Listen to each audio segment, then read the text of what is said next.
What's up? My name is Herson Villatoro. Look, there's a few things I learned about being social from my time at the last retail spot that I was working at. I used to be very antisocial with strangers, and then I started working at this one retail spot. Everyone was a complete stranger, and from the moment I got started to 3 months later when I left, in that time, I had created such a positive impact that I'm talked about after I left. One specific situation was I had gone back after I had left, and one of the men that worked there, he's about twice my age, I think. About twice my age. He's probably in his 40s. I'm 21. He told me that when he was talking to his wife, they were talking about his son, and then I came up in the conversation. And he said that he wants his son to grow up like me. So that's the kind of positive impact that I've left on some people, right?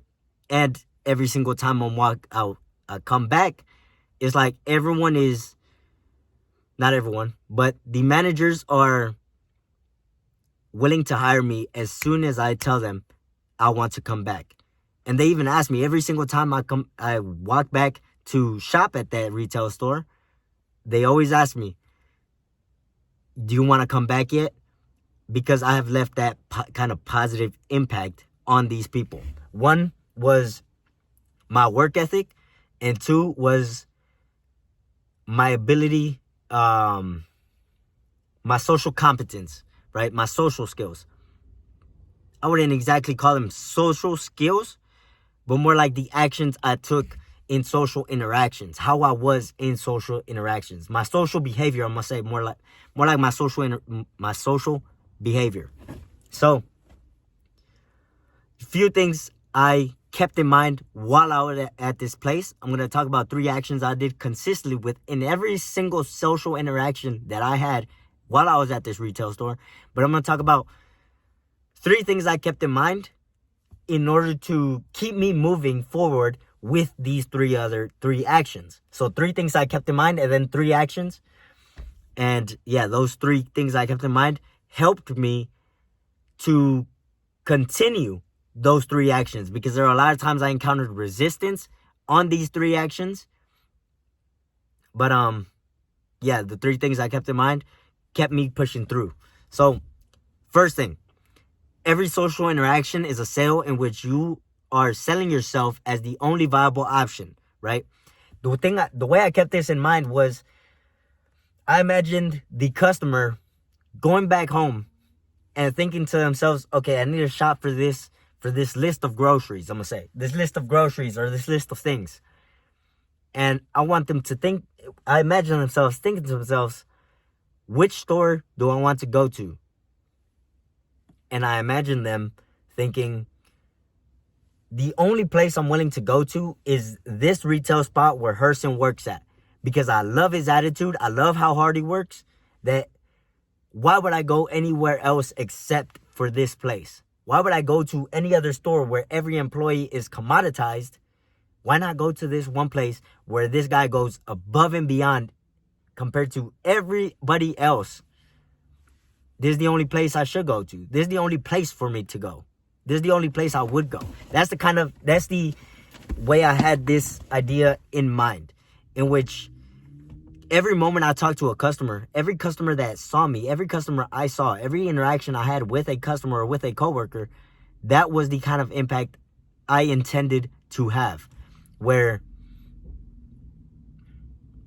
I factored into the equation where I became the only viable option for these people as to what store they're going to go to, right? That's how I kept it in mind.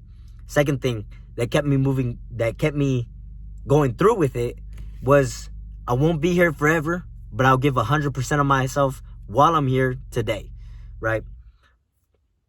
Because I knew I was not going to be there for a long time. I knew I was going to leave within less than a year. But there were a lot of times where I didn't want to keep coming back. So all I told myself was, I'm not going to be here forever.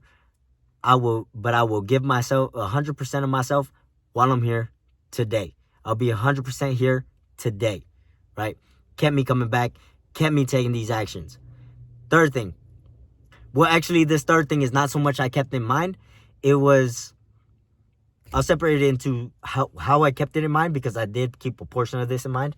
But the other thing is what I learned from all those social interactions. So the thing I kept in mind was, for every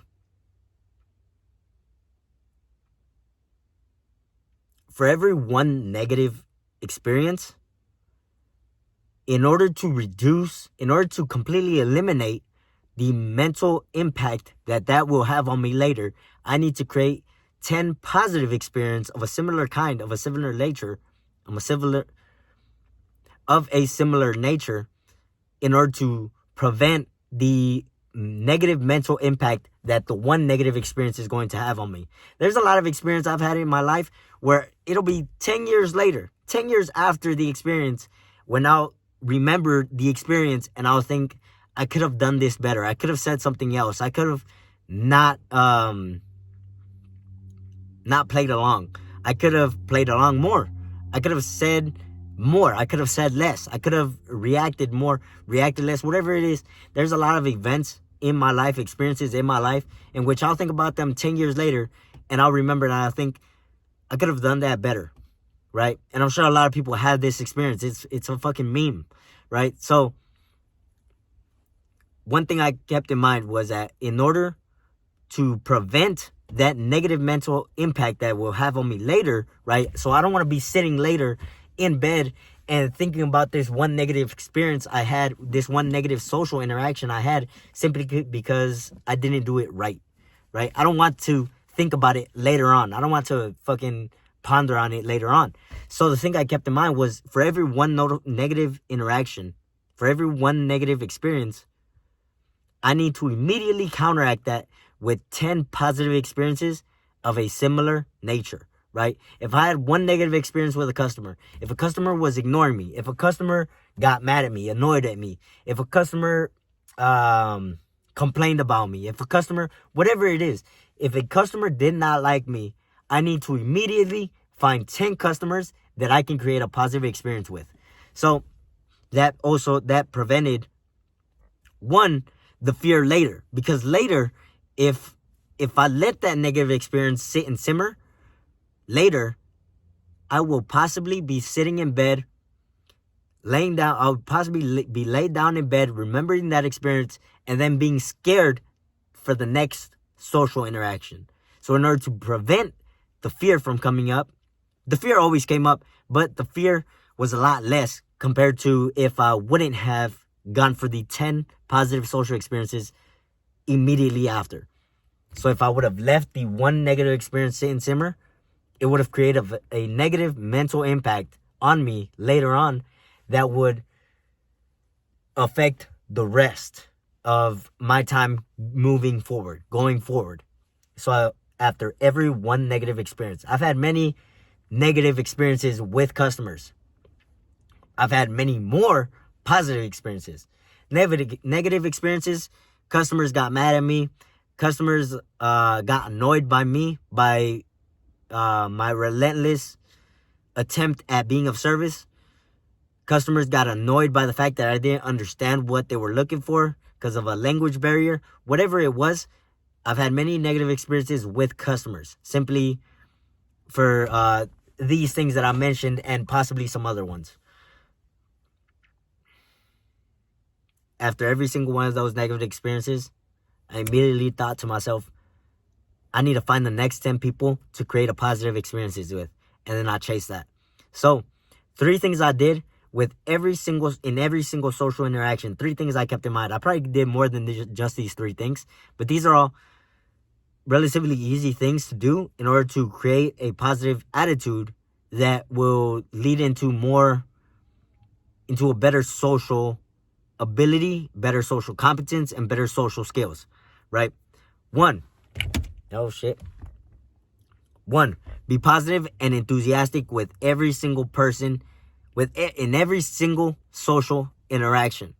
So generally, people feel good about being around positive people, right? So my intention was, I want to be that light in people's days. My intention still is with, being social now, even after this retail spot. My intention is still to try to create that kind of attitude where I become the light in people's days, right? So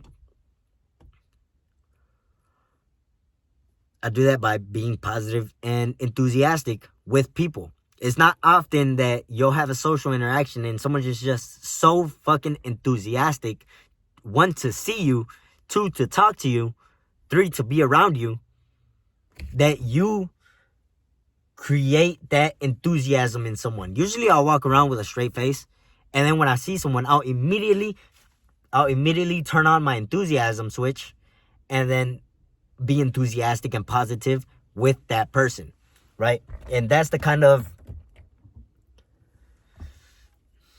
that leads into, at least I think right now, thinking about it, I think that leads to the person thinking that I'm happy to see them, right? And I'm always happy to see people and it's more about me.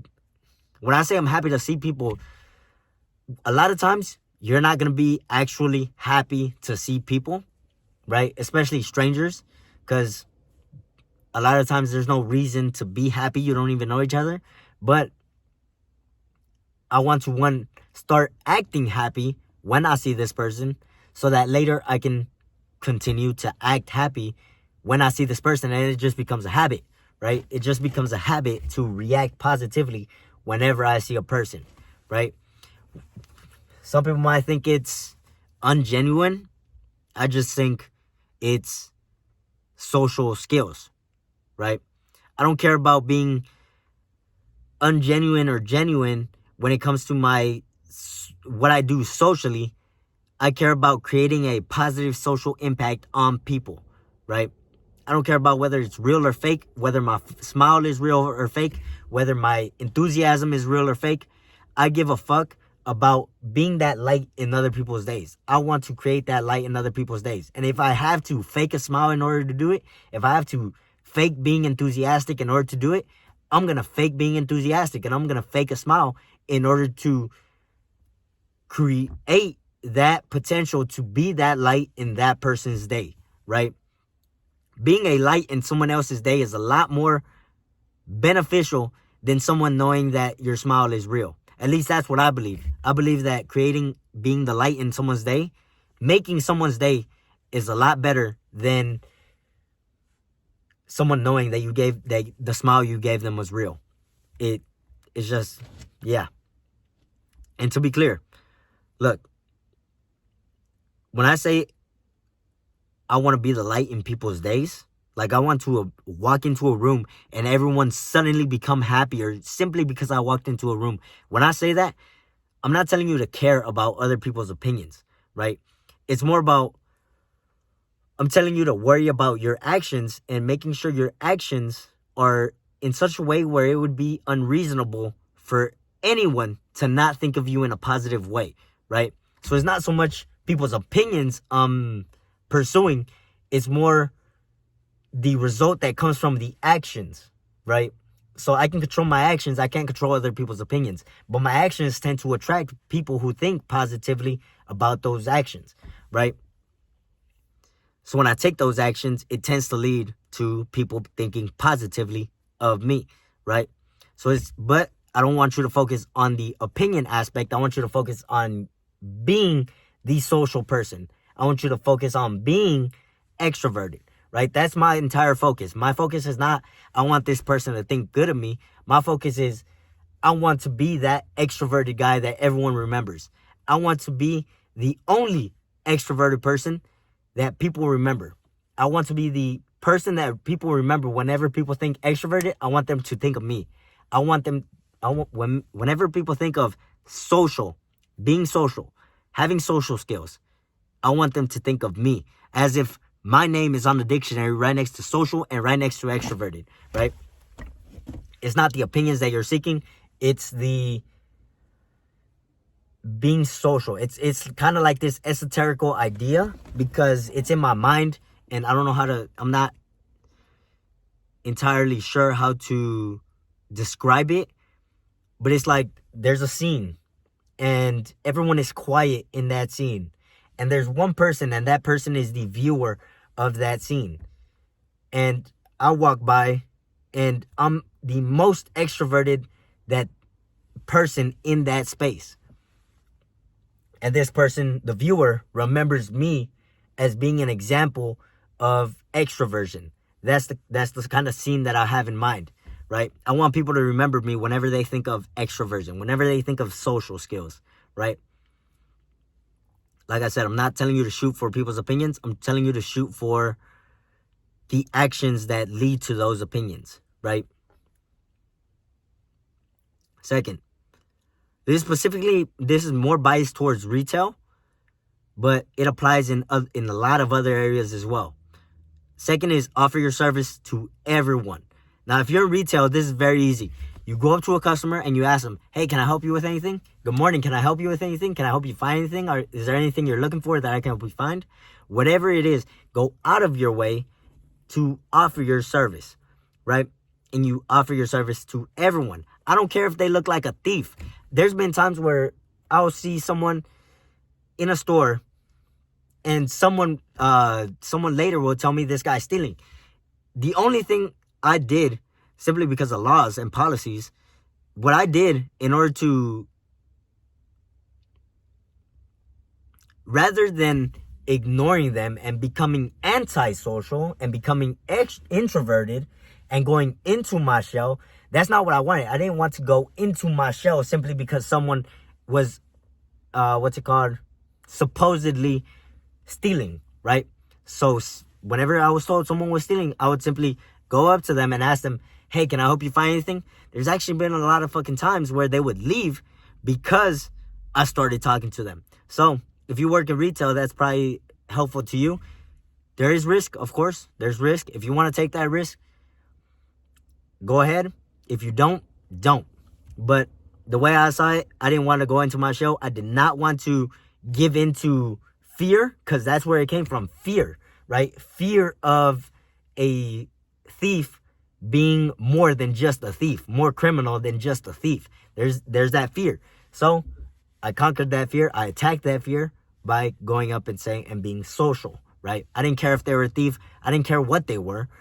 I just cared about being social and taking that action, right? But most customers are not that. Most customers are customers. They're actually buying stuff, right? Most customers are good people. So if you work in retail and you see a customer walking by, ask them if they need help finding anything. I don't care if you have to say this 10 times in 30 seconds. That's what I did. I would walk down an aisle and I would immediately see 10 people in an aisle that had to stock up. I had a U-boat. These things are called U-boats or pallet. But after we break down the pallets, we put them on carts and we take them out to the aisles. So I had this thing called a U-boat, this product cart that I had to stock up. And I would see 10 people in my aisle. Immediately, I would go to the first person and ask them if I could help find anything. No. I can, second person. Can I help you find anything? No. Third person. Can I help you find anything? No. Okay, let me know if I can help you find anything. After each one of these, let me know if you need help finding anything or some variation of that, right? I'll just go down the aisle offering my service to everyone, right? Most people would say no. Most people are frequent customers that know generally what they're getting and where the things they're getting are in that store. So most people would say no, but there was always those people that actually wanted help finding something. Maybe some people just didn't actually need help, but they wanted me to service them in that way. But either way, I want you to offer your service to everyone. And if you don't work in retail, if you're in a group with a common goal, such as retail, or you're in a company, in a general whatever company it is, or you are in a company, in a group with a common goal. Yeah, those are the two situations. It tends to be easier because you already have a common goal. Or when you have someone that comes in as a, like, if you have customers, it's a lot easier to offer your service to everyone because you're going to be interacting with customers. But if it's not customers, then it's people around you, coworkers. And that is, at least in my experience, is not as easy as offering my service to customers. Customers are people that are looking for help. They come to the store because the store is giving them some kind of value in the manner of being there, having products on the shelves, right? So they're coming here and they're being helped by the company that built up that store, right? So it tends to be a lot easier with when your relationship to the person is that they're a customer to you, right? But with other people, look for opportunities in which you can help other people. If you see someone looking at a high shelf, fucking ask them if they need help getting something down. If you see someone drop something, immediately go and pick that up.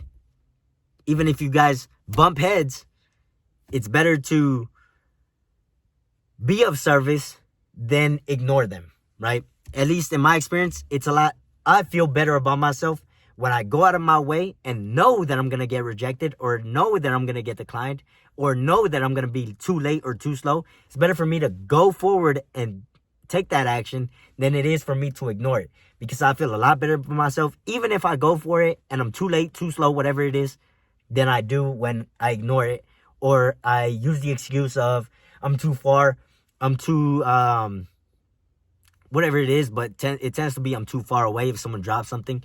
Yeah. But it's better to go for it than to not. At least in my experience, mentally, it's a lot better to go for it than to not, right? But in retail, even if someone is a frequent customer, it's always more beneficial to offer your service than it is to let that customer see you and the store as a commodity, right? Most store employees don't ask customers if they need any help, right? Shit, the first week I was at this retail store, maybe like the second person that I had asked if they need help finding anything, they laughed and said, that's probably the first time someone has ever asked me if I need help at this store. Not at this one store, but the entire company, right? Because the company is it's a company with like 100 stores, and I was just at one of those stores, and he said it's probably the first time that he's ever been asked if he needs any help in the entire company, right? So that creates a positive impact, right? The fact that it's never happened before is already a negative impact. But the fact that you created the first positive impact leaves that positive impact on that person, right? They'll remember it later. Not everyone is going to remember every single positive experience, but that's why you want to create a lot of them, right? And that's why I say offer your service to everyone, right? Because you don't know who you're going to have a positive experience with, and you don't know who is going to be a positive person in general. So you got to offer your service to everyone, rather than let everyone see you and the store as a commodity. Just about every time I walk into a store, I never get asked for help.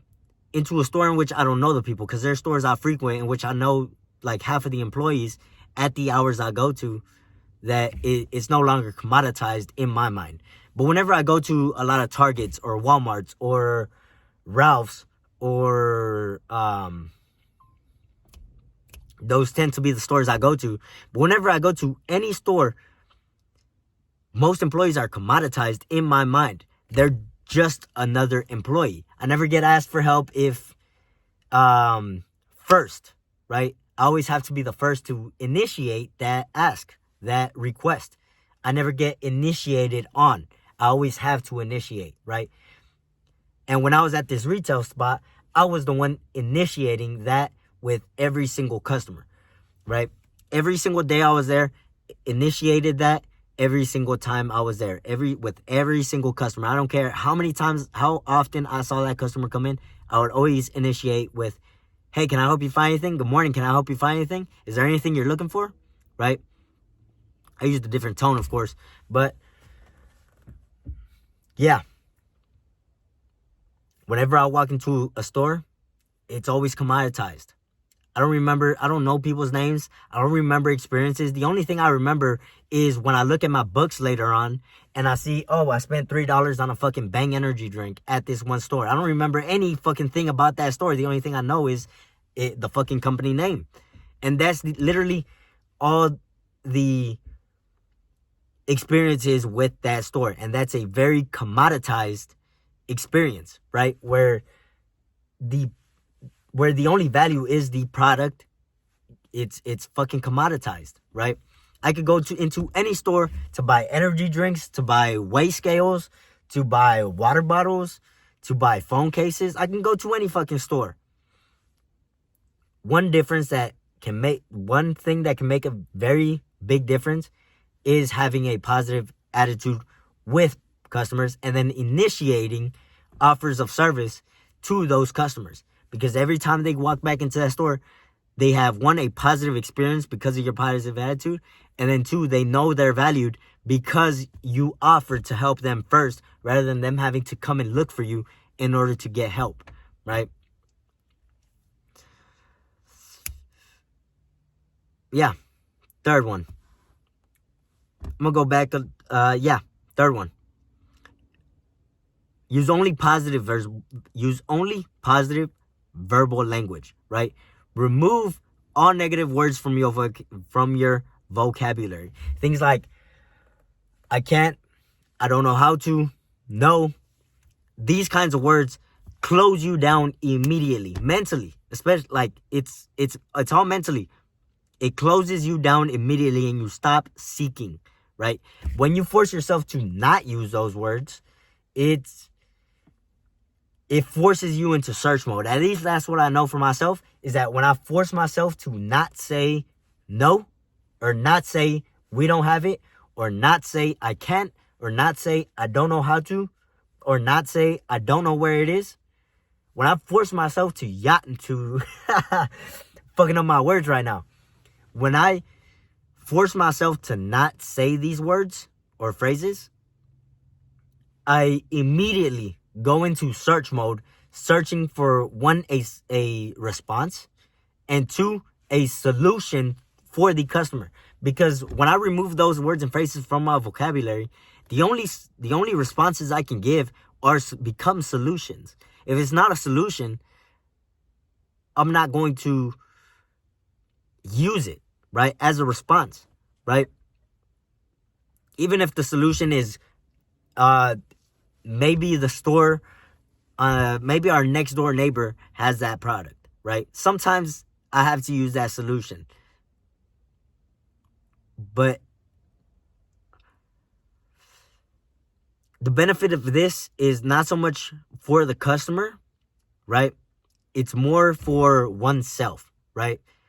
I've found it more beneficial for myself to force myself not to use I can't, because I force myself into search mode rather than force myself into being closed down, right? I'd rather search than be closed down. Now, it's harder to search than it is to immediately close yourself down.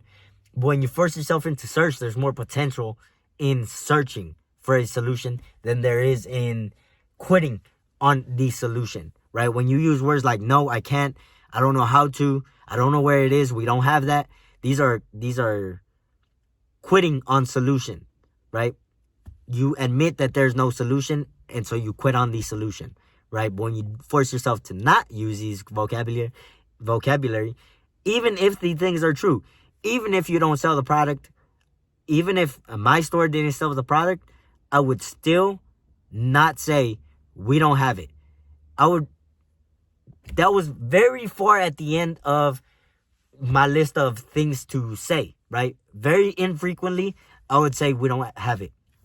If I had to quickly complete an interaction because I had to go handle something else, sometimes I would use I don't have it, but most of the time I would force myself to try to come up with a solution before I immediately went to I don't have it. I don't know how to. I don't know where it is, whatever it is, right? Like I said, it's more for your benefit than it is for the customers, right? When you force yourself into search mode, there's more potential in search mode than there is in closing yourself down immediately with negative vocabulary, right? One thing I learned in that time is that in order to